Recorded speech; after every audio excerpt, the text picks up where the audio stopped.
sa ating lahat, sa ating po mga kapatid na nasa kanilang mga tahanan, na ngayon po ay muling kasama natin sa pagpupuri, pagsamba sa ating Diyos.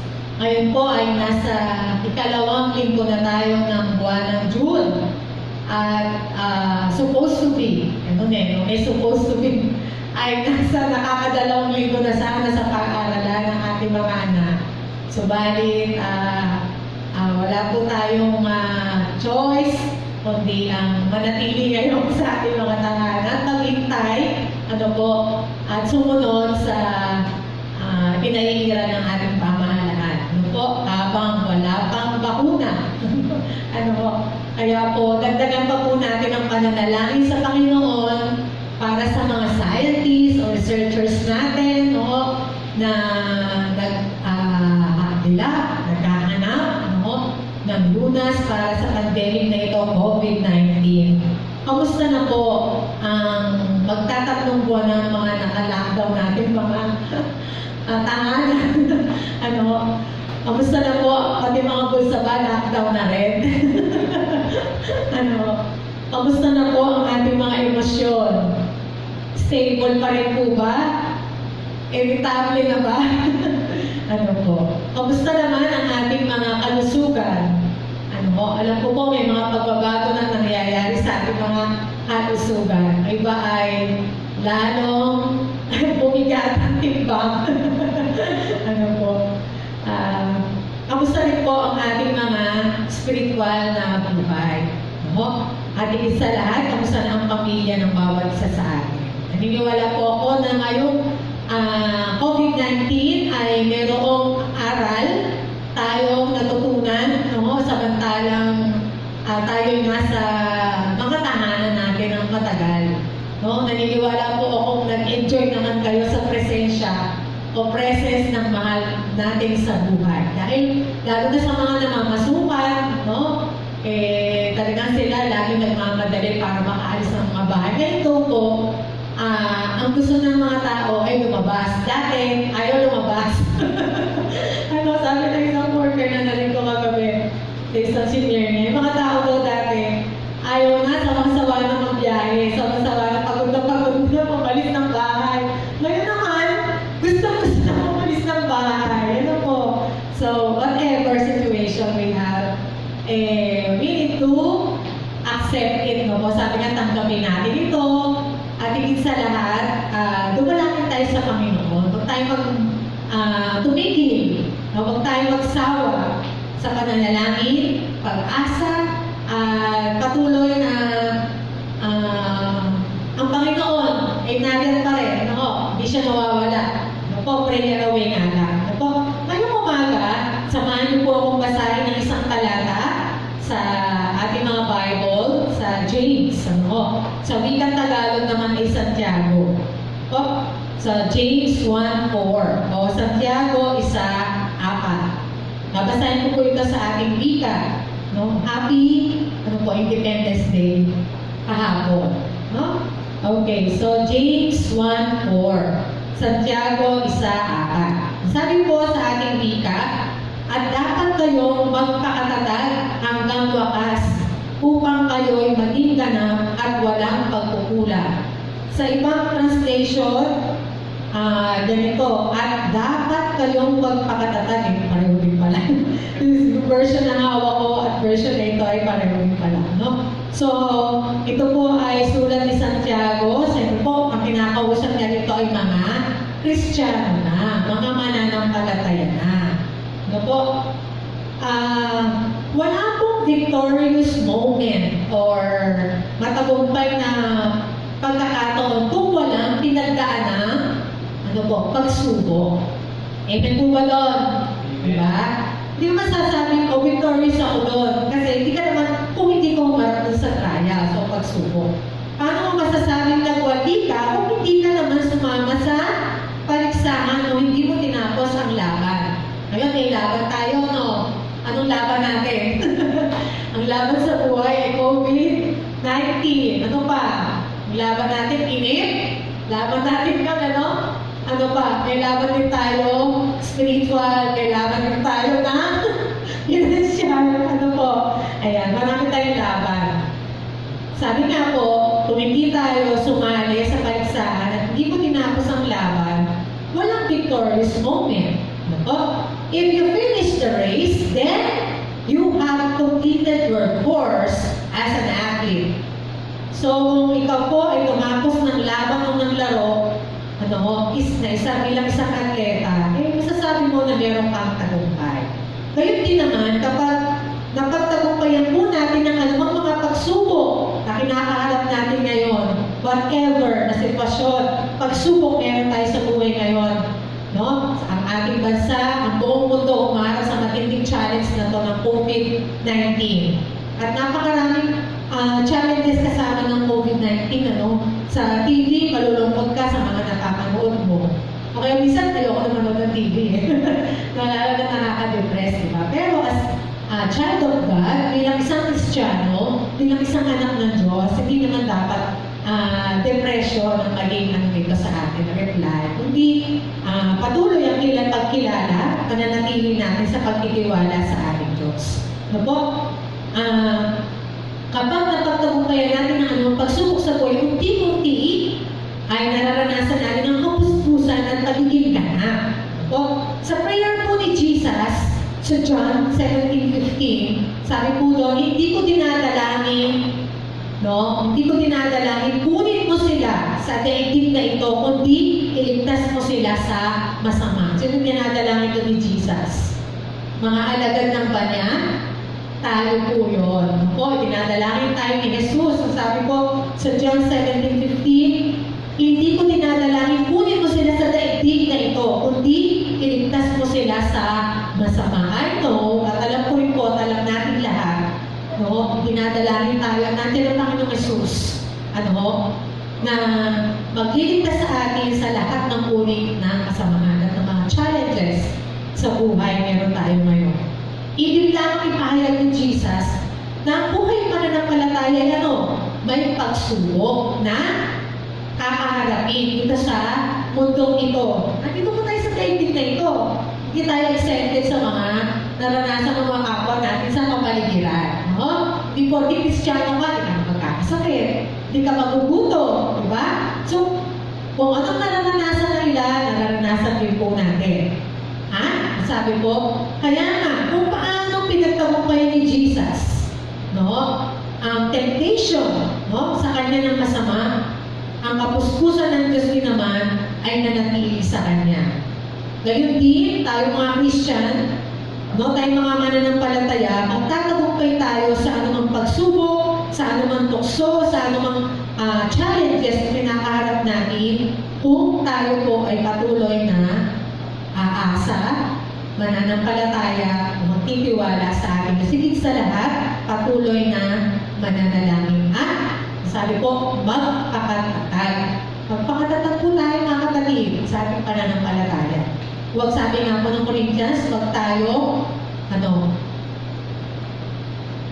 immovable. Hindi po ba? Maging immovable tayo. Hindi lamang po, sabi po, nagiging ganap ang ating faith o pananalig dahil sa ating katatagan kung mananatili tayo sa panig ng Panginoong Jesus. Sa panig pa tayo. Diba kay Lord, kay Jesus, amen? Amen po ba sa mga nasa bahay dyan? Mag-amen kayo na malakas?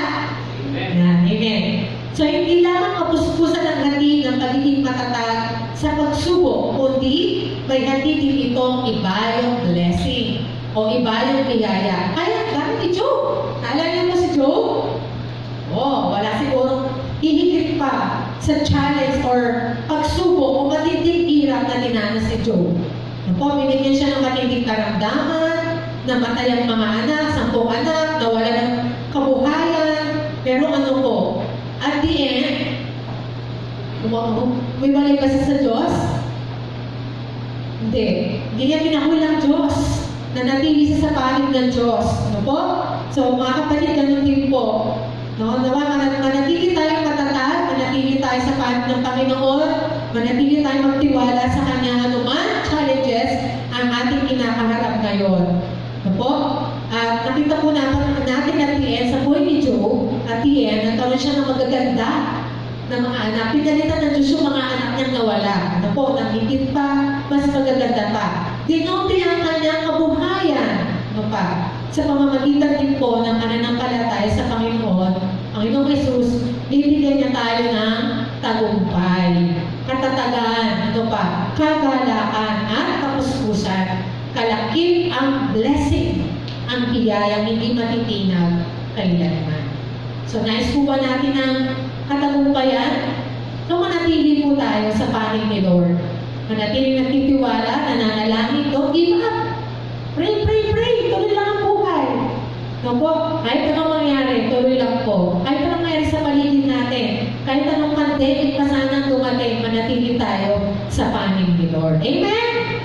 So, nawa po mga kapatid, ay ngayong umaga, patuloy natin kilalanin itong Diyos na ito na tinatawagan natin. Sino ba itong Diyos na pinagtitiwalaan natin? Ang Diyos na may hawak, ang Diyos na gumawa nitong daigdig na ito na kinalalagyan natin, no, ng natin lahat. Ang Diyos na kaya din magkaloob ng mga pangangailangan natin. Ang Diyos na nag-iingat sa iyo, sa akin, sa ating lahat. At ang Diyos din na nagbibigay ng tagumpay, kagalakan, katatagan, kapayapaan, tagumpay, at blessing. So, nawa po ngayong umaga, mga kapatid, sama-sama natin papurihan ang Diyos na ito. Ang Diyos na worthy sa papuri, pasasalamat, pagsamba ng kanyang mga anak. Patuloy po natin siya kitaan, patuloy natin kilalanin, He is so good in our lives. Kahit na anong sitwasyon meron tayo ngayon, nananatili siyang Diyos, nananatili siyang mabuti, at nananatili magpakailanman. It's the same today, yesterday, and forever. Sabi nga po, It's the same yesterday, today, and forever. Eternal. Tayo pong lahat ay tumako sa pananalangin at ibalik natin sa Diyos ang pagsamba, pagpupuri, pasasalamat na tanging para sa Kanya lamang. Hallelujah. Hallelujah. Yes, Father God, we worship you. We exalt you, O God. You are worthy of our praise. You are so, so good, O God. Kailanman, hindi mo po pinabayaan ang iyong mga anak na mamalimos, Panginoon, sa aming mga pangangailangan. Pinapupurihan ka namin ang aming Diyos na nagkakaloob, ang aming Diyos na buhay, ang aming Diyos noon, ngayon, magpakailanman, hindi ka nagbabago. Ang iyong mga salita ay mananatili magpakailanman. At nangahawakan po kami, Ama, sa iyong mga salita na iyong binigay sa amin. Ito ay aming kalakasan, ito ay aming buhay. At higit sa lahat, pinapupurihan ka namin ang aming Diyos ng tagumpay, ang aming Diyos ng kagalakan, ang aming Diyos ng kapayapaan, at ang aming Diyos na tumutugon sa lahat ng aming pangangailangan. Sa oras na ito, sa pagkakataon ito, nagpupuri kami sa iyo, Ama. Dinadakila ka namin, niluwalhati ka namin sa aming mga buhay, sa iyong iglesia, Panginoon, sa iyong mga anak na nasa kanilang mga tahanan ngayon. O Panginoon, purihin ka, sampahin ka, luwalhatiin ka sa iyong buhay ng iyong mga anak. Patuloy po, pasasalamat namin, Panginoon, sa kabila ng aming kinakaharap na pandemic ngayon. Hindi po kami, Panginoon, kayang handangan ng lahat ng ito dahil lamang sa iyo. Hindi po kami, Panginoon, kayang ibagsak ng anumang pagsubok sapagkat nariyan ka. Kasama ka namin, Panginoon. Hindi mo po kami iiwanan. Hindi mo po kami pababayaan, O Panginoon. Maraming salamat po sa iyo. Salamat po sa lahat ng mga biyaya na pinagkakatiwala mo sa amin. Sapat pa rin ang aming kinakain sa hapagkainan. May pinagsasaluhan pa rin po kami sa aming mga tahanan, Panginoon. Salamat po kahit walang trabaho ang iba sa amin. Sapat pa rin, Panginoon, ang biyaya mo. Para kami, Panginoon, ay nanatili, may kinakain, Panginoon, sapat ang blessing, Panginoon. Sapat ang kalakasan mo, Panginoon, na sinusustain kami sa araw-araw ng aming mga buhay. Higit sa lahat, maraming salamat, Panginoon, sapagkat napakaraming oras kami na-spend sa pananalangin, pagbabasa, ay na-spend namin sa aming mga mahal sa buhay. Salamat po, marami kami natututunan, Panginoon, sa mga ganitong pagkakataon. Nare-realize namin ang kahalagahan ng fellowship. Nare-realize namin, Panginoon, ang kahalagahan ng pagtitipon, Panginoon, ng bawat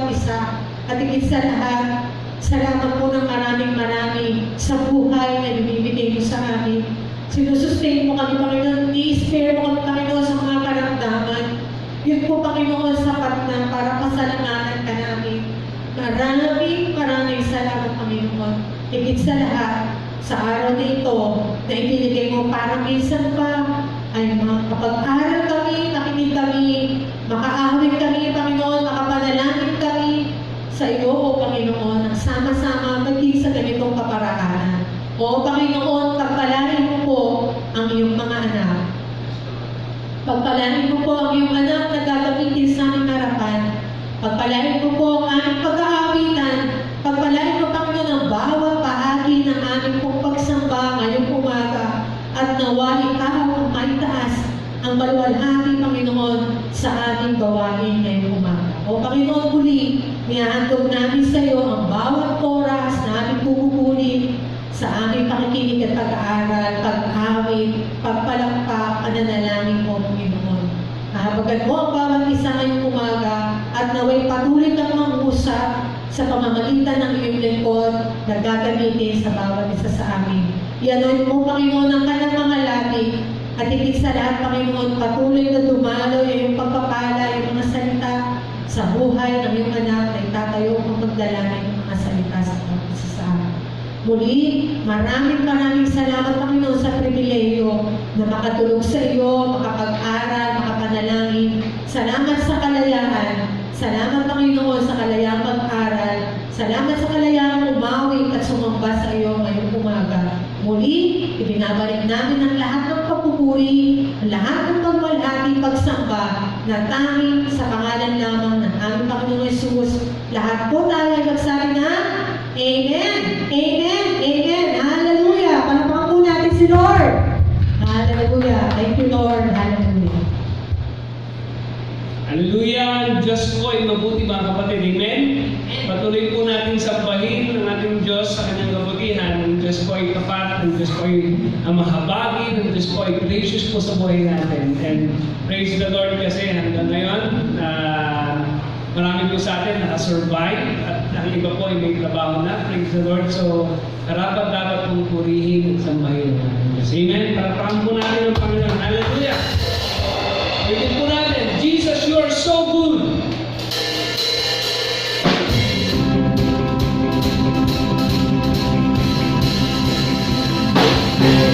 Jesus, you are so good. Jesus, you are so good.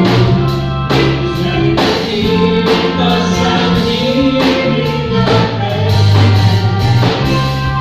Jesus, you are so good. Jesus, you are so good. I just want to thank you in everything of all. You are so good. Jesus, you are so good. It's nothing to feel because I'm here in your presence. Jesus, you are so good. Jesus, you are so good. I just want to thank you in everything of all. Give me eternal life. And you were to light my way. And give me your spirit. You mercies every day. Jesus, you are so good. Jesus, you are so good. It's nothing to fear, 'cause I'm here in your presence. Jesus, you are so good. Jesus, you are so good. I just want to thank you in everything of all. You give me a confidence, and as long as you keep peace, you are my provider. You supply my every need. You are so good. Jesus, you are so good. It's not a good deed, 'cause I'm here in your presence. Jesus, you are so good. Jesus, you are so good. I just want to thank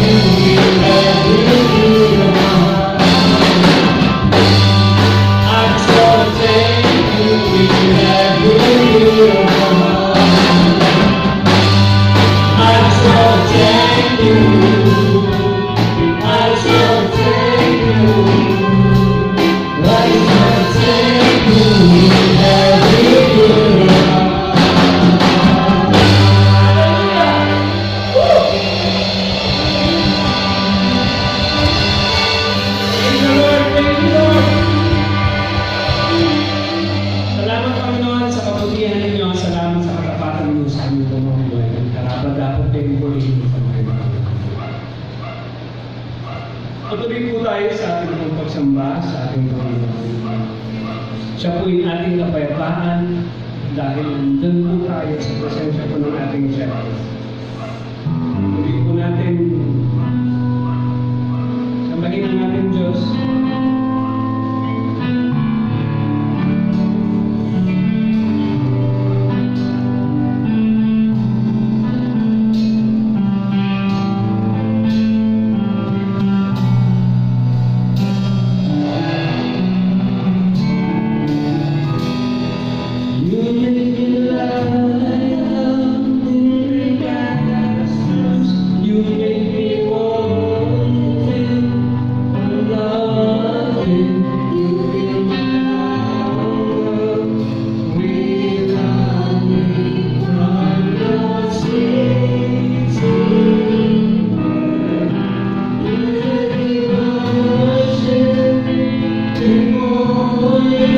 So I will love and adore you.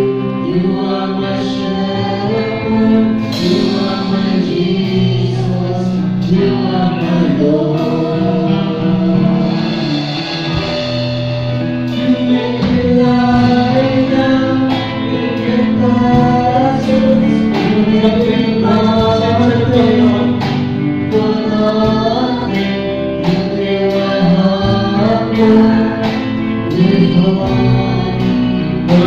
Your sweet, sweet word, worship before you, so I will love and adore you.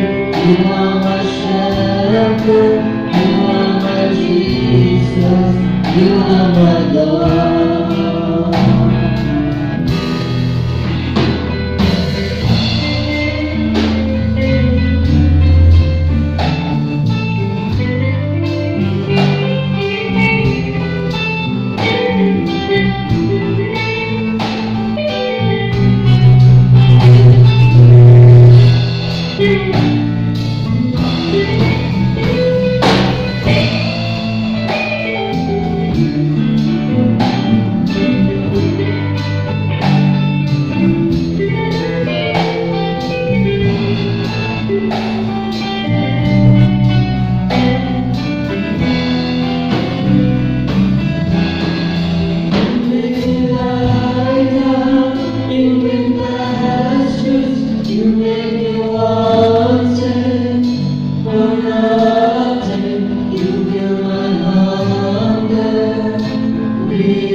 Hallelujah. Salamat po dahil kayo, Panginoon, yung aming pastol, kayo yung aming pong kapayapaan, kayo yung aming pong Diyos na nag-provide, Lord, ng aming pong mga pangangailangan. Salamat po sa presensya niyo dahil lagi kami, Panginoon, safe dahil, Lord, nandiyan kayo sa amin. Salamat po, Diyos. Nais po namin pagitan kayo, Lord. Nais po namin kayong purihin, Panginoon, mula sa aming pong bibig, sa aming pong buong pagkatao, sa amin, Lord, na buhay o Diyos. Nararapat po kayo, Panginoon, pasalamatan, dakilain,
afraid, and they don't know where to start.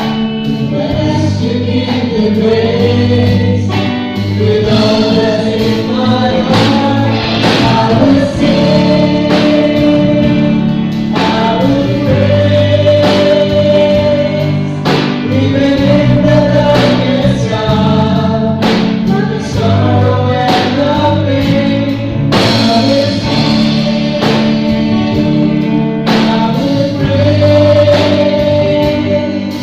lift my hands to honor you, because your word is true. I will sing, I will praise, I will praise, even in the darkest hour, through the sorrow and the pain.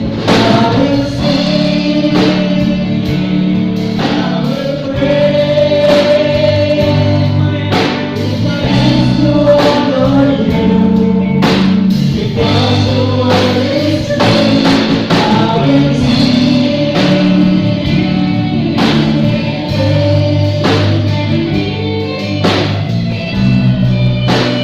will sing.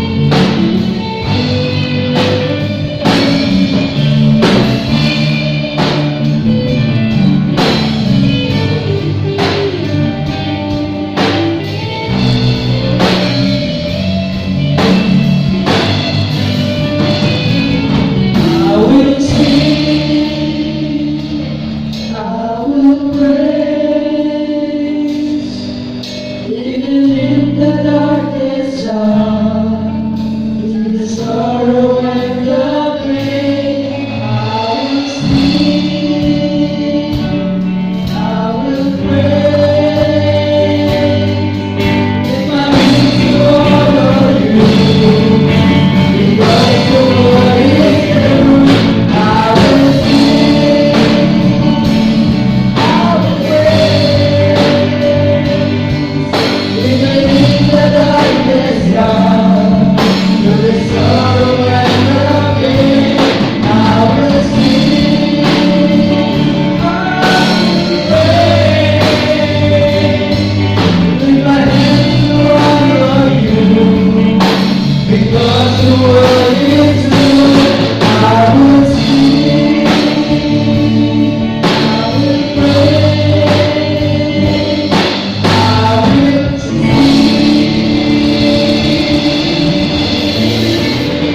Hallelujah, Lord, we will sing your love, we praise your Lord. Your word is praise. Salamat po, Panginoon, salamat po. Alam po namin ang grasya ninyo ay tumuuspo niyo sa buhay ng bawat isa sa amin. Salamat po. Karapat-dapat kayong purihin at sambahin, Panginoon. Salamat po sa lahat. In Jesus' name we pray. Amen. Hallelujah. Hallelujah. Magandang araw po sa bawat isa at nawa po ang mga kapatid. Konting-konti na lang yung ating tinatawag na paghihintay para po sa pagkakaroon po natin ng sama-samang pagsamba. Pero naway patuloy po natin ipanalangin yung mga desisyon na gagawin po ng gobyerno o ng ating tinatawag na LGU. Ganon din dito sa church. Kumbaga, kailangan po natin talagang pag-isipan ng maigi, pag-aralan ng maigi para maging safe yung bawat isa. Yun po yung concern po natin. Anyway po, naway patuloy po na maranasan ninyo ang pagpapala ng Panginoon sa bawat araw na binibigay sa inyo. Lalo-lalo na po kada linggo ng ating pagsamba. Naway ang bawat isa po ay nagbibigay talaga ng panahon para sa Panginoon. Amen? Ang ating pong tatalakay ngayon ay matatagpuan po natin sa Joshua chapter 14. Joshua chapter 14, babasahin po natin buong chapter. Joshua chapter 14, verses 1 hanggang 15. Ito pong nakalagay sa New International Version. Now these are the areas the Israelites received as an inheritance in the land of Canaan, which Eleazar the priest, Joshua son of Nun, and the heads of the tribal clans of Israel allotted to them Their inheritances were assigned by lot to the 9.5 tribes, as the Lord had commanded through Moses. Moses had granted the 2.5 tribes their inheritance east of the Jordan, but had not granted the Levites an inheritance among the rest. For the sons of Joseph had become 2 tribes, Manasseh and Ephraim. The Levites received no share of the land, but only towns to live in, with pasture lands for their flocks and herds.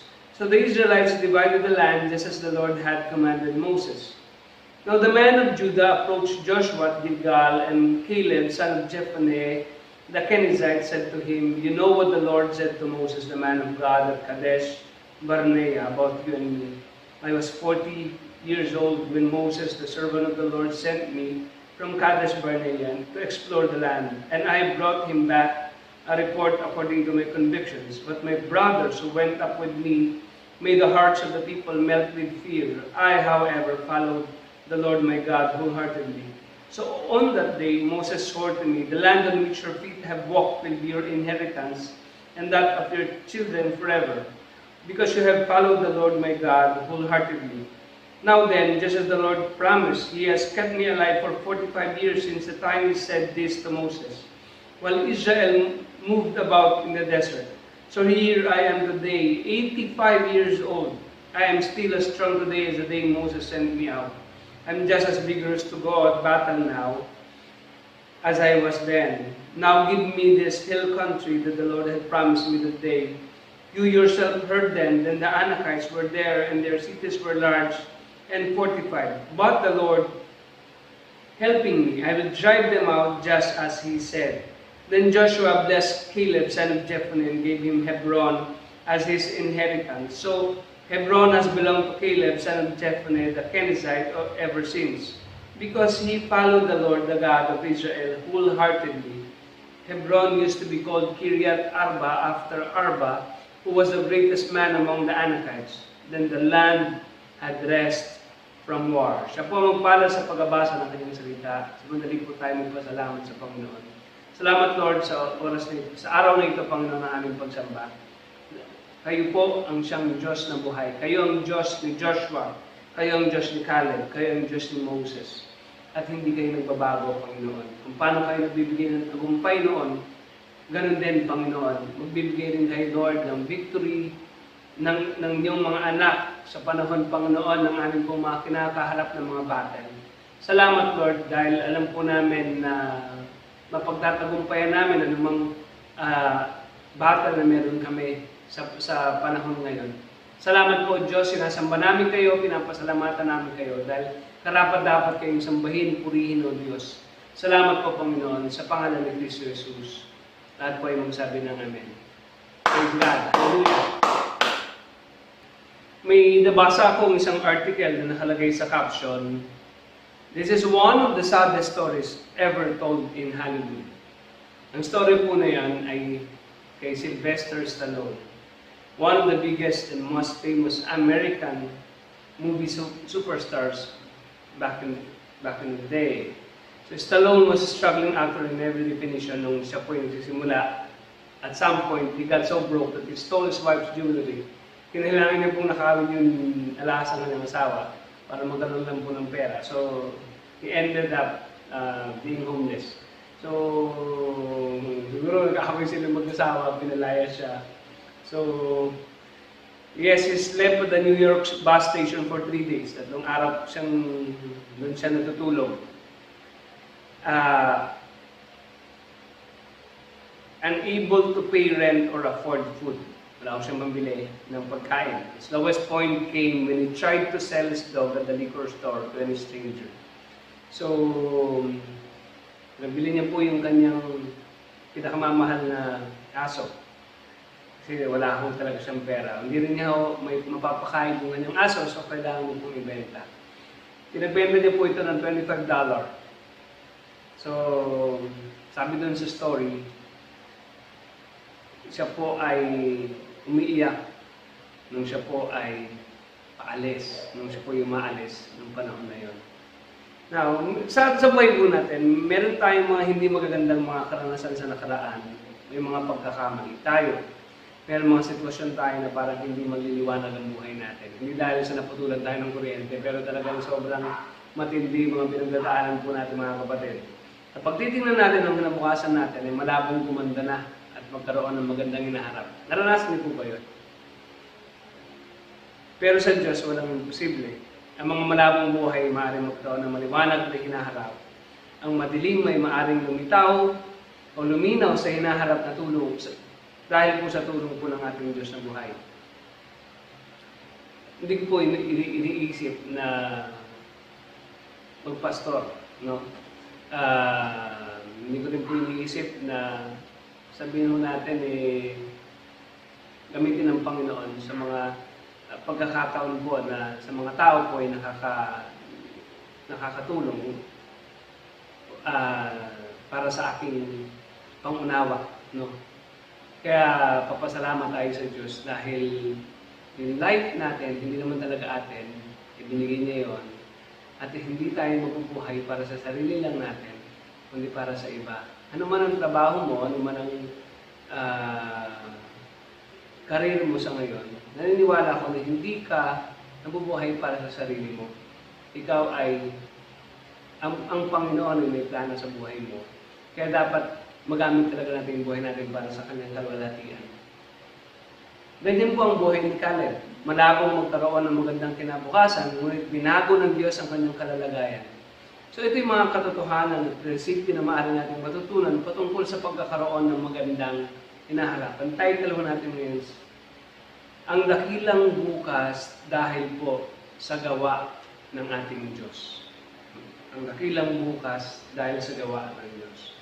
Ang unang pong point natin ng katotohanan ng prinsipyo para maunawaan na natin ang pagkakaroon ng magandang hinaharap. Una, ang ating magandang bukas ay hindi mahadlangan ng pangit at mahirap na karanasan ng nakaraan.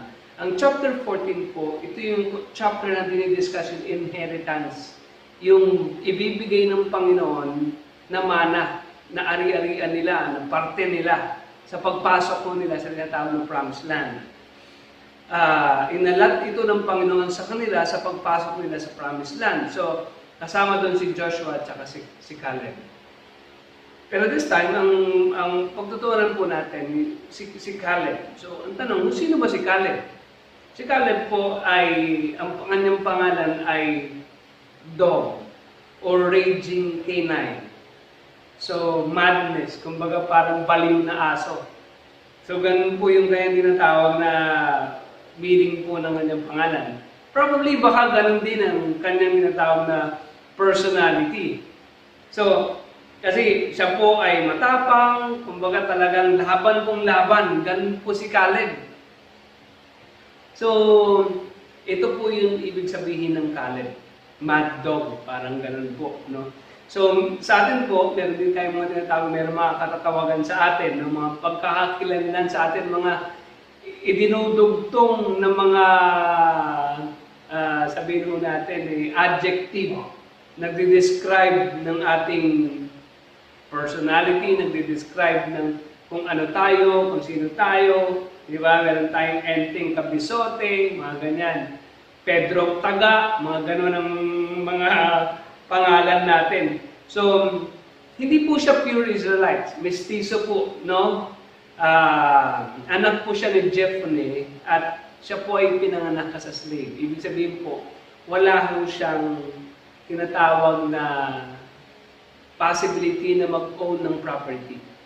Ganun po yung tinatawag na slave. But, the Lord uses bravery. Yung tinatawag na boldness po niya sa pakikipaglaban. And makikita po natin ito ng karakteristik. Ang matindi doon, yung kanyang pananampalataya. He was so brave, he was so bold, mga kapatid. His courage was unfaltering. Giants did not disturb Caleb. Kahit nung nakita ng mga Israelites, yung spy, nung nakita nila yung mga giants, takot po sila. Pero si Caleb hindi. Hindi po siya na-disturb. Hindi rin po siya na-disturb dun sa mga duwag na mga Israelites nung nireport niya na sinasabi niya, Hindi, kaya natin yan. Tutulungan tayo ng Panginoon. At buntigan po silang batuhin ng mga tao. They were ready to stone him. Mababasa ko natin. Pwede ko natin balikan yung kwento po ng Numbers 13. Para po makita ho natin yung tinatawag na kwento. So Numbers 13, babasahin po natin yung verse 27. Ito po nakalagay. Kasi inispayan po, pinatiktikan ni Moses kay Joshua at sa mga iba pa hong mga tinatawag na mga leader po sa bawat tribe. Pinatiktikan po yun at sabi sa verse 26, nag-report sila. They came back to Moses and Aaron and the whole Israelite community at Kadesh in the desert of Paran. There they reported to them and to the whole assembly and showed them the fruit of the land. Pinakita po yung fruit of the land na sobrang hitik po, sobrang mayaman po sa ang land. They gave Moses this account. We went into the land to which you sent us and it does flow with milk and honey. Sabi niya, it flows with milk and honey. Ibig sabihin milk, ibig sabihin maraming hayop. Kaya ba it flows with milk and honey. Mataba yung lupa, maganda pong tamnan. Sabi niya, here is its fruit. Maganda po, no? Sabi, maganda. Talagang potential. But, meron po silang but. Ang but is, the people who live there and are powerful. Nakita nila. Sabi, pagpapala ito, promise lang ito, pero yung nakatira doon, mga kapangyarihan, mga malalakas. And the cities are fortified and very large. We even saw descendants of Anak there. The Amalekites live in the Negev, the Hittites, the Jebusites and Amorites live in the hill country, and the Canaanites live near the sea and along the Jordan. Nakita ko doon, ang nakita ko nila, yung mga tao na malalakas, na malalaki, na mga makapangyarihan. Andun sila anak, mga higante, malalaki.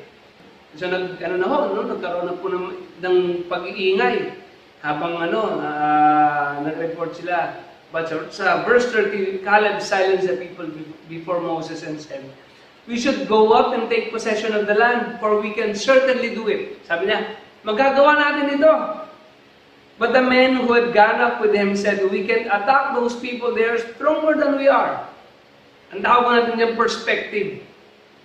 Sabi ni Caleb, kaya natin to.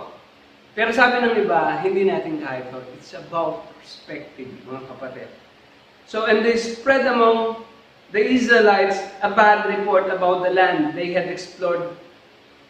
So, itong si Joshua at si Caleb, sila po yung nagsasabing kaya natin ito. But yung 10, yung majority, no, sabi, hindi natin kaya. Huwag na natin sugurin. Okay? Tapos yun po yung mentality. No? Tapos, ang matindi nun, they spread among the Israelites a bad report about the land they had explored. They said, the land we explored devours those who live in it. Kumbaga, in-exaggerate pa yung mga tinatawag na eksena. Kami niya, yung mga doon, patayin lang tayo doon.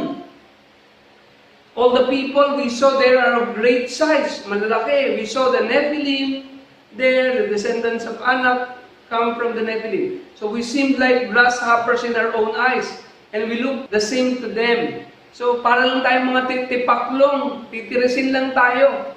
Sabi ng isang quote, sabi niya, kung ang tingin mo sa sarili mo ay langgam, nako, ihanda mo yung sarili mo, natapakan ka nila. Hello? Tama ba ba? So kasi yun yung tingin mo sa sarili mo. So, sa chapter 14, ang nangyari pa, that night all the people of the community raised their voices and wept aloud. Ayaw ho nilang sumugod. Kasi baka mamatay lang sila doon. All the Israelites grumbled against Moses and Aaron, and the whole assembly said to them, if only we had died in Egypt. Ngayon, hindi, sinisi pa nila si Moses. Sabi na dapat, doon na lang kami sa Egypt.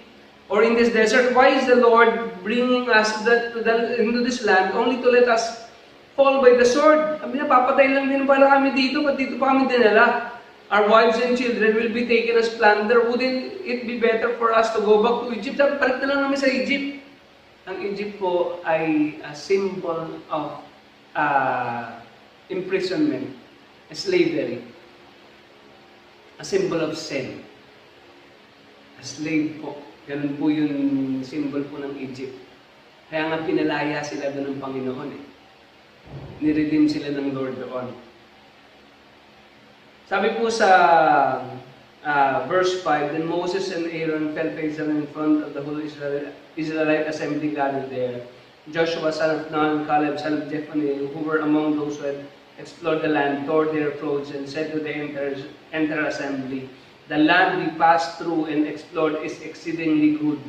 If the Lord is pleased with us, He will lead us into the land, a land flowing with milk and honey, and will give it to us. Mga kapatid, ito lesson na to, no? Makikita natin, hindi tayo makakapunta sa promised land kung puro tayo takot. Kung puro takot ang mga puso ho natin sa mga bagay na hindi ho natin, gusto natin i-conquer, pero natatakot tayo, hindi ho tayo makakarating sa promised land. Gusto mo magnegosyo, pero takot kang malugi, wala kang mararating. Hello? Gusto mong umasenso pero takot ka sa risk. Hindi mo mararating. Mga kapatid, maraming kwento ng tinatawag ho na negosyo na subok lang mo sila ng subok. Subok lang. No? Minsan nalulugi, minsan at even lang sa pagsubok ko nila. Pag-try lang ho nila. Pero later on, pag na-master ho nila yung kanilang tinatawag na expertise o na may tapat sila dun sa tinatawag na negosyo na para sa kanila, then boom. Nararanasan ho nila yung blessing. Mga kapatid, naway wag tayong kainin ng takot.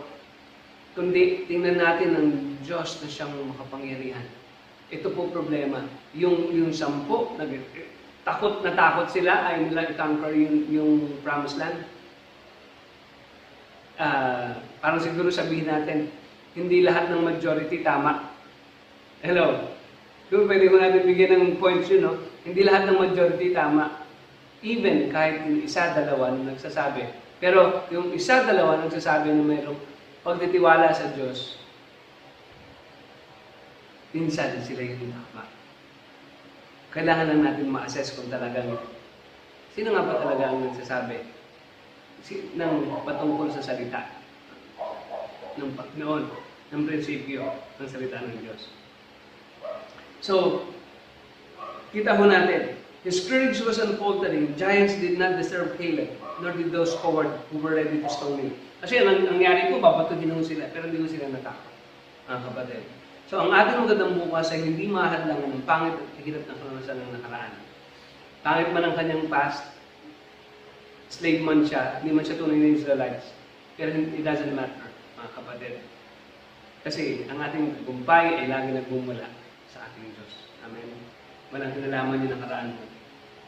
Kung ano man ang nakaraan mo. Kasi ang Diyos ang siyang nagbabago ng ating buhay patungo sa kanyang kahalatian. Ikalawang point. Ang ating hinaharap ay magiging maliwanag kung sisimulan natin pagtiwalaan at kilalanin kung sino ang Diyos. Sa verse 10, dun sa Joshua, chapter 14, ni-remind ni Caleb, si Joshua, patungkol sa sinabi ng Panginoon, na sinabi ni Moses na tatanggapin niya because of the bravery, because of the boldness na pinakita niya.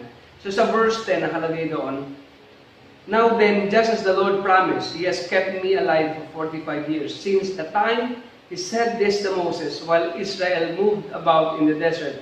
So here I am today, 85 years old. Sabi niya, 40 years old lang ako nung pinatiktikan yung lugar. After 45 years, andito ako.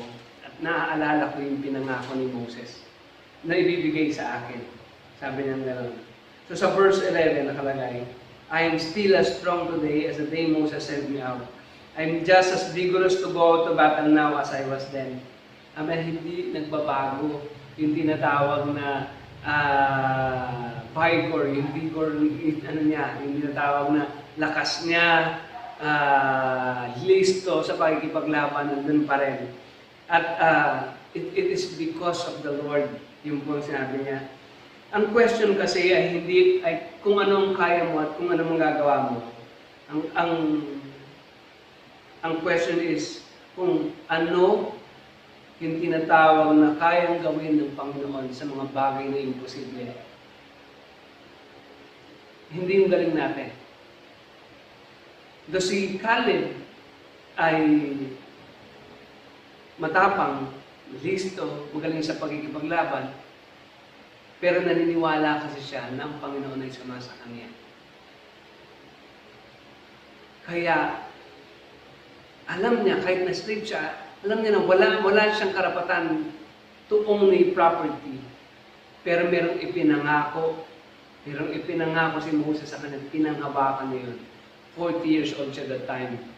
Pinanghawakan niya sa loob ng 45 years, makukuha niya yung tinatawag ng mga kapatid na lupang ipinangako sa kanya. Probably when Moses promised to him na bibigyan siya ng property, pinanghawakan niya yun. Kapatid, baka meron kang pangarap na parang binitawan mo na. Sabi mo, tagal ko na kasi pastor pangarap yan, pero parang wala nang pagkasa. Kapatid, kung nangarap ka ng 45 years at walang nangyari, baka siguro mag-agree na ako sa'yo. Okay? Pero baka naman, 5 taon, 10 taon, hindi pa umabot ng 45 years. Okay? Si Caleb, pinanghawakan niya dahil ang kanyang pagtitiwala ay doon sa kanyang Diyos na kilala niya. So, kumusta yung pangarap mo, kapatid? Walang imposible sa Panginoon.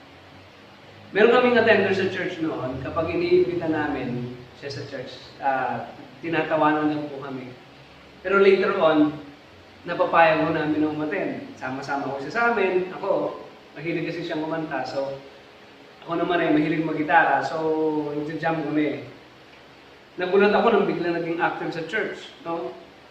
Yung pala may pinupormahan na youth. Itong guy nito is, pag umattend to, bangag, lasing, daming barkada. Tapos pupunta lang doon. Isa nga, nagko-communion kami. Dahil po ang gamit ko na pang-communion ay medyo may onting percentage po. Pag ininom niya may guhit talaga. So pag communion, pagkatapos niyang inumin, sumisay niya sa akin kasi minsan ako nagbibigay. Sumisay niya sa akin ng isa pa raw. So nangingiti na lang ako kasi yung gumuguhit nga. So, itong ngayon na to, naging active kasi may pinapormahan pala na youth. So, tuwang-tuwa nung naging sila. Pero nung nag-break, bigla rin nagbago yung pamumuhay. Balik sa bisyo, barkada, magulong buhay. One time, binugbog po siya, sinaksak, dinala sa ospital. Pagkatapos nung pagkakataon na yun, dinala na siya sa Cavite para iwas sa barkada. Wala na akong balita sa kanya that time. Nagulat na lang ako nung may nagsabi sa akin na, tinanggit ko yung pangalan, si Dindo, pastor na siya ngayon. Ako, nagulat po dahil sa, pastor, paano nangyari yun? Ang loko-loko nung guy na yun. Pero, naging pastor at nakita ko actively na tumutulong po sa mga kapatiran, sa mga member ng church. Ito, during pandemic, so nakikita ko yung tao na ginagawa niya. So, nakaka-bless po na makita yung ganon. Parang imposibleng magkaroon ng maayos na buhay itong guy na ito kasi sobra ko talagang loko nung guy na yon. But, walang imposible po sa Diyos. Ang Diyos po kasi ang nagbabago ng puso at isip ng tao para po sa kanyang kalwalhatian. And, si Caleb po, naging maliwanag yung kanyang future because kilala niya yung kanyang Diyos. Ito po yung encouragement ko sa bawat isa. Kilalanin po natin ang Panginoon natin. Mas maglaan po tayo ng panahon para sa pakikipag-usap sa Kanya, pagbabasa ng salita Niya, pag-unawa po sa direksyon na binibigay po Niya sa atin. So, in-encourage ko po ang bawat isa na kilalanin po natin ang Panginoon. Katlong point po. Ang ating hinahanap ay magiging maliwanag kung tayo ay magsusuko ng buhay ng pagsunod at paglilingkod sa Diyos. Si Caleb po, yung kanyang tinatawag po na attitude, yung kanyang pong tinatawag na pananampalataya ay, ang Bible po ay nagsasabi ng paulit-ulit patungkol po sa kanyang tinatawag po na katapatan. Sabi po sa verse 8, "And I brought him back a report according to my convictions, but my brothers who went up with me made the hearts of the people melt with fear. I, however, followed the Lord my God wholeheartedly." Sabi niya, yung mga kasama ko, kinain ng takot, no? At nagpasa pa ng takot sa iba, pero ako, sabi niya, however, follow the Lord my God. Follow the Lord my God wholeheartedly. Buong puso po yung kanyang pagsunod sa Panginoon. Sa verse 12, ang lagi po ho. "Now give me this hill country that the Lord promised me that day. You yourself heard then that the Anakites were there, and their cities were large and fortified. But the Lord helping me." No? The Lord helping me. I will drive them out just as He said. Sinabi ng Panginoon na mapagtatagumpayan yung mga higante, I will drive them out just as He said. Ganun po yung Caleb. Ilang na beses nabanggit yung faith niya. He followed faithfully, he served the Lord fully, wholehearted ang pagsunod. Hindi po yung, susunod ba ako kay Lord? Mamaya na lang. No? So, saka na lang. Sabi, he followed the Lord wholeheartedly, buo. Walang pag-aalilangan. Ito po yung tinatawag na Caleb. Meron pong tapang, meron pong pagsunod at paglilingkod sa Diyos. Caleb receives correction of his past. Siya po ay slave, hindi po siya pwede magkaroon ng property.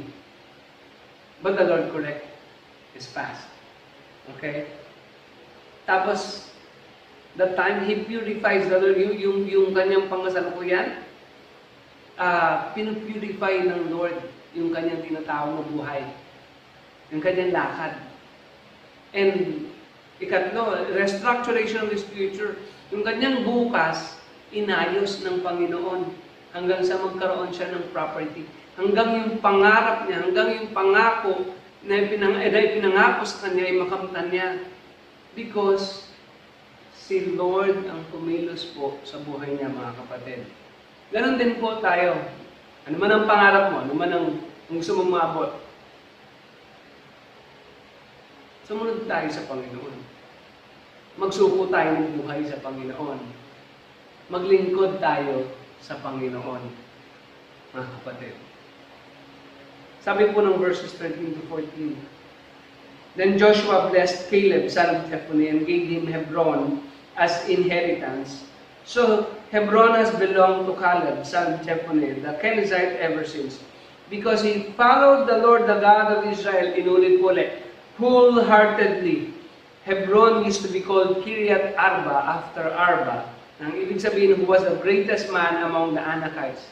Yung Arba, pangalan po yun yung tinatawag ng mga greatest warrior po ng mga Anakites, ng mga malalaki, mga warrior po. Binigay yung lugar na yon kay Caleb. He conquered the Kiryat Arba. Sabi doon, "Then the land had rest from war." Simula noon, wala na pong tinatawag na war. So binigay talaga ng tuluyan ng Lord yung lugar na yun para kay Caleb. Now, maraming mga tao na nadi-discourage sa hindi magandang kondisyon ng buhay. Nadi-discourage sa estado ng pamilya, na panghihinaan dahil sa kalalagayan ng negosyo, na panghihinaan ng lulupaypay dahil sa karamdaman, nangihina dahil sa mga kakulangan, sa krisis, sa pinansyal, sa mga pangangailangan na hindi matugunan. Minsan dahil sa kamalian at kahihiyan. Si Caleb po ay hindi man maganda yung kanyang past, but the Lord corrected his past, purifies the present, and restructure his future, mga kapatid. Caleb received the inheritance na ibinigay, ipinangako sa kanya. Gusto ko pong ituloy yung kwento ni Sylvester Stallone. Si Sylvester Stallone, pagkatapos niya pong ibenta yung kanyang aso, umalis siya na umiiyak. So, sobrang nalungkot siya sa pagkakataon na yun dahil mahal na mahal niya po yung aso. Pagkatapos po ng 2 linggo, napanood niya yung laban ni Muhammad Ali at ni Webner na na-inspire siya na sumulat po ng kwento at naisulat niya sa loob ng 20-hour script. So, sinubukan niyang ibenta yung script na yon. May nag-offer po sa kanya, bibilihin ko yung script ng $125,000. Wow, that time, ang laki po nun. So, sobrang nagandahan yung studio doon sa kwento. Pero, ang kanyang kahilingan, ibibigay niya yung script na yon sa kondisyon na siya ang gaganap na artista. Pero dahil sa hindi naman siya kilala, so nireject siya. Hindi ibinigay sa kanya yung tinatawag na gusto niya pong mangyari. Ito pa ang nakalagay sa article. They said that you look funny and talk funny because alam niyo po magsalita si Sylvester Stallone parang hindi mo naunawaan yung salita. Tama po? So, he left with this script. A few weeks later, the studio offered him $250,000 for the script. But he refused kasi hindi siya gaganap. They even offered $350,000 but he still refused. They wanted his movie but not him. Okay? Gusto namin script but not you. But sabi niya, no. Kailangan nandun ako sa movie na yun. After a while, the studio agreed, gave him, alam niyo po, pumayag na siya yung gaganap. Alam niyo po magkano yung bayad sa script? Naging $35,000 na lang po. US dollars for the script and let him star in it. Hinayaan na siya, sige, bigyan na yan. Tingnan natin. But, the rest is history. Pagkatapos po ng isulat niya yung Rocky, di ba? Yung ano na yan, Rocky 1, Rocky 2, Rocky 3, The movie won Best Picture, Best Directing, and Best Film Editing at the prestigious Oscar Awards. He was even nominated for Best Actor. The movie Rocky was even inducted into the American National Film Registry as one of the greatest movies ever. Mga kapatid, ganun yung kwento ng mama na broke financially. But, tayo po, mga Christian, ito nga, hindi pa alam kung ano yung faith niya eh. Naging successful. Tayo ba? Hello? Tayo pa na anak ng Panginoon. Kaso, kung papairalin po natin yung takot natin, kung papairalin po natin yung perspective natin na madalas na negatibo, kung papairalin po natin na hindi po tayo magpapakadalbasa, hindi tayo papakahirap sa mga bagay na ginagawa po natin, hanggang doon na lang po tayo. Tingnan mo natin sa sarili natin langgam, tatapakan na lang tayo. Pero hindi tayo langgam, mga kapatid. Anak tayo ng Diyos. Pag nag-pray tayo, naririnig ng Panginoon kasi anak tayo ng Diyos. Natutuwa ako sa mga kapatid. During pandemic, gumagawa ng paraan para makasurvive. At nakaka-discover ng mga talents. Kasi anak tayo ng Diyos. Hello? Anak ka ng Diyos, kapatid. Huwag mo isipin na natatalungin ka ng karamdaman mo. Kung ano man ang karamdaman mo ngayon, nagkaroon ka man ng COVID, nagkaroon ka man ng ano. Huwag mong hayaan na damunin ka ng takot. Huwag mong hayaan na magkaroon ka ng tinatawag na distorted na conclusion. Katulad nung 10 spies, di ba? Nagkalad pa sila, naghawa pa sila ng takot. Ganun din mga kapatid, anak tayo ng Panginoon, anak ka ng Panginoon, hindi ka niya pababayaan. Walang pangit na nakaraan pag ang Diyos ang kumilos at gumawa sa buhay mo. Amen? Tiwalaan mo ang Panginoon, paglingkuran mo siya ng buong puso, lakas, isip at kaluluwa. Dahil nararapat tayo, nararapat na tumanggap ang Panginoon ang paglilingkod ng buhay na inaalay sa Kanya. Amen? Pagpalain po ang bawat isa ng ating Panginoon. Ay po natin manalangin. Salamat Lord sa inyong kalooban, sa inyong pagpapala, sa inyong salita o Diyos na ipangaral ngayon. Naway hindi kami lamunin ng takot, kainin ng aming pag-aalinlangan, kundi patuloy kami manampalataya, magtiwala sa inyo o Diyos. Dahil kayo ay makapangyarihan na Panginoon. Salamat po. Salamat po. Kayo po ang Diyos na buhay. At kayo po ang siyang tutulong sa buhay ng bawat isa sa amin. Ano man ang pinagdadaanan namin, Panginoon, karamdaman man, krisis man sa aming pinansyal, problema man sa relasyon, negosyo, Panginoon, alam po namin na kayo po ang siyang Diyos na buhay na kikilos sa bawat isa sa amin. Salamat po, Panginoon. Purihin kayo, sambahin kayo sa pangalan ni Jesus. Amen.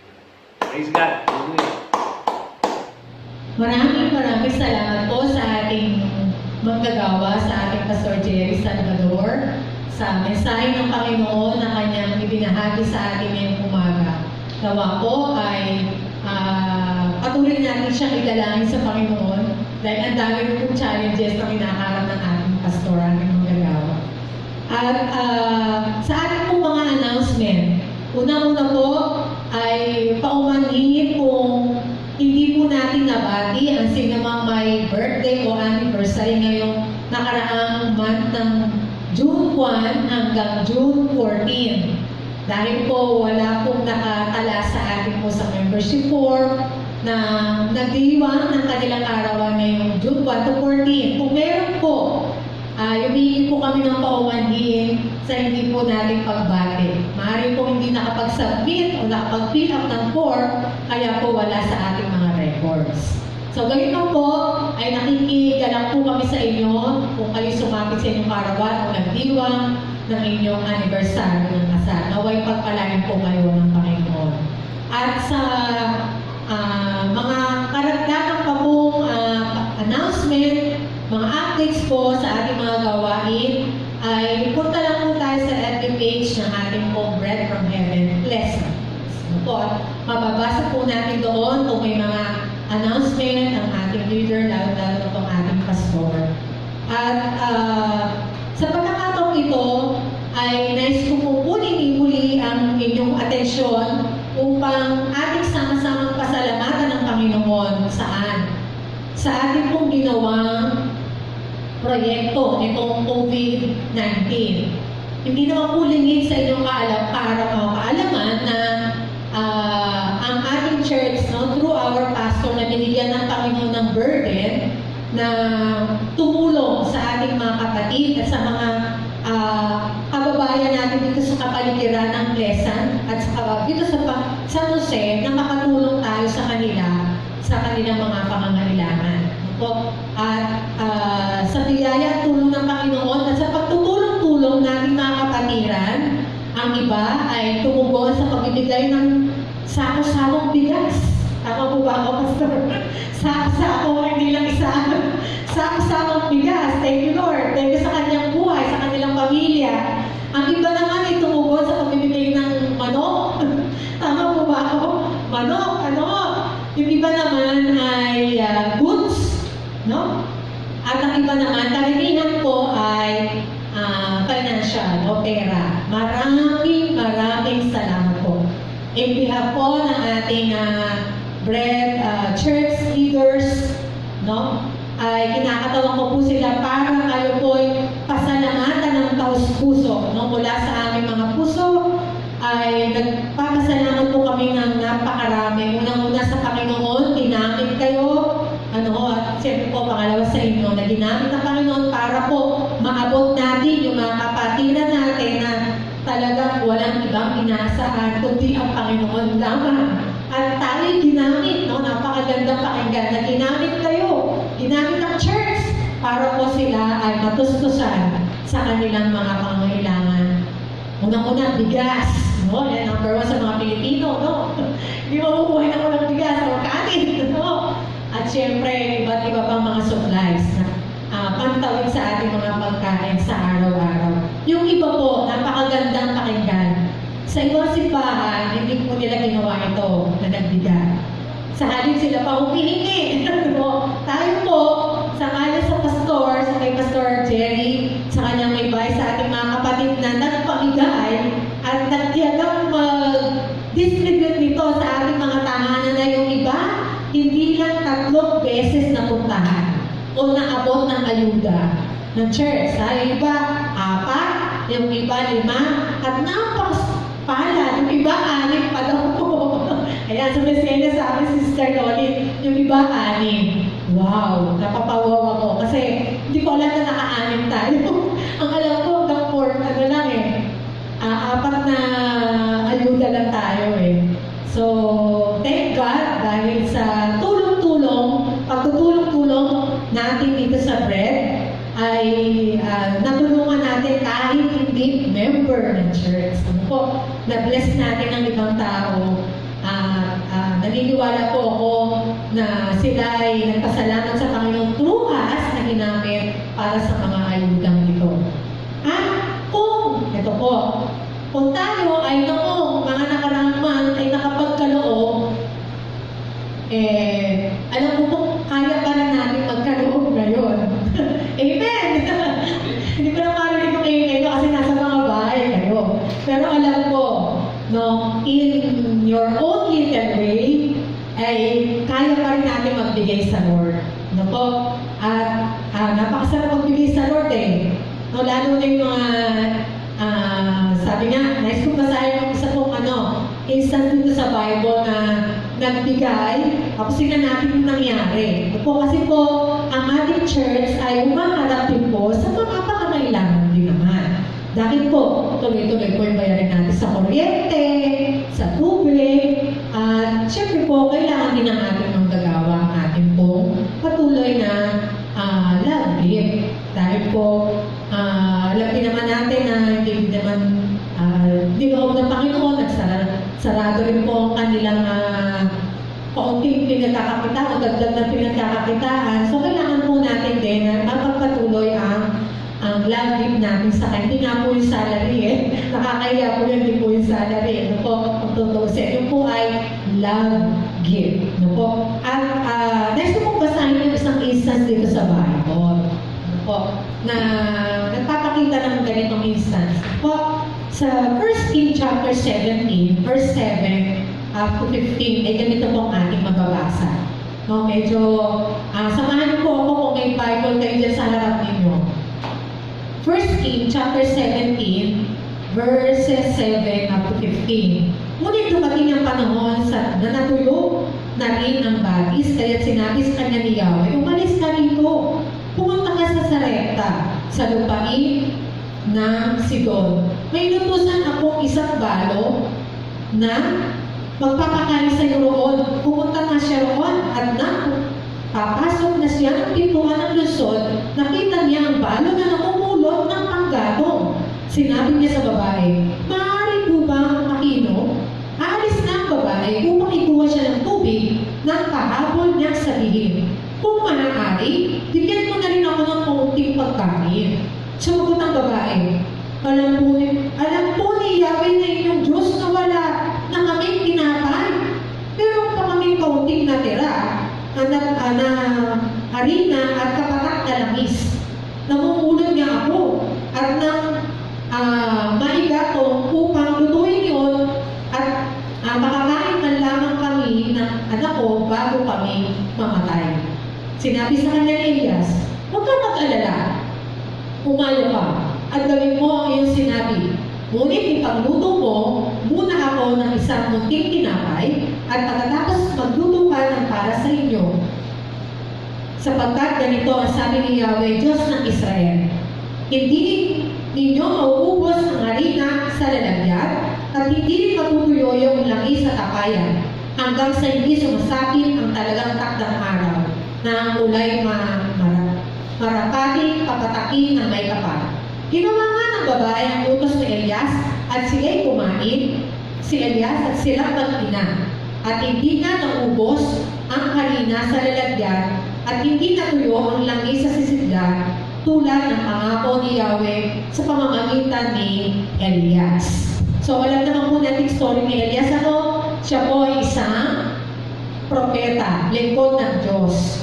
At nung siya pumunta ng lugar ng nagkaroon po ng tagtuyot, at sa pagkakataong ito, pumunta siya sa isang batis, pinrovide ni Lord ng media doon sa batis, ginamit ni Lord ng huwag, and then time, natuloy na yung batis, pinaalis siya, pinapupunta siya ng Sarepta. Sabi ni Lord, ay magpakakainin siya doon ng babae. O sunod naman po ni ng propeta Elias ang sinabi ng Panginoon. Makikita po natin dito yung mga tauhan na pansinin natin si Elijah o si Elias. No? Ano yung ginawa ni Elias? Tatlo lang may action niya, di ba? No? Yung servant of God o yung prophet of God, ano yung ginawa niya?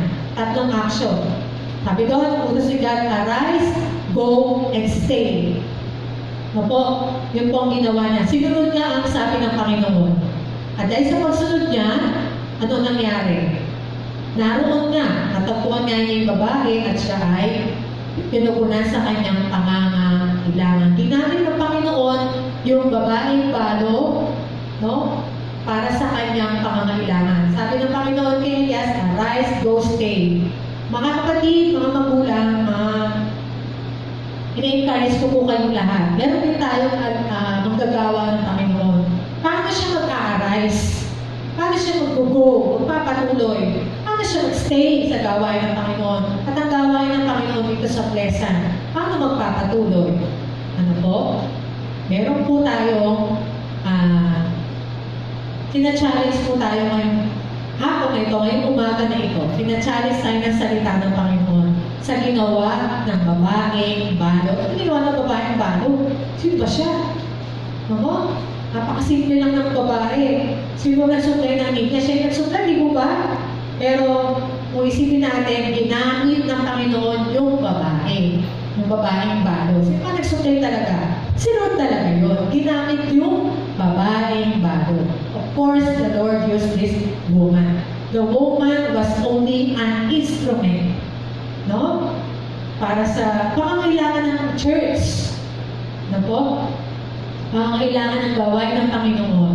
If we want to go, if we want to arise, we want to stay. No, yung gawain ng Panginoon, pero yung po pangangailangan ng church na dapat yung po natin tugunan. We need, kailangan ng simbahan ng ating pong suporta. Itong babae ito, Gentile woman, outside sa circle ng Israel. Hindi mo siya Israelite, ha? No? Papansin natin, sabi ito, Sidon.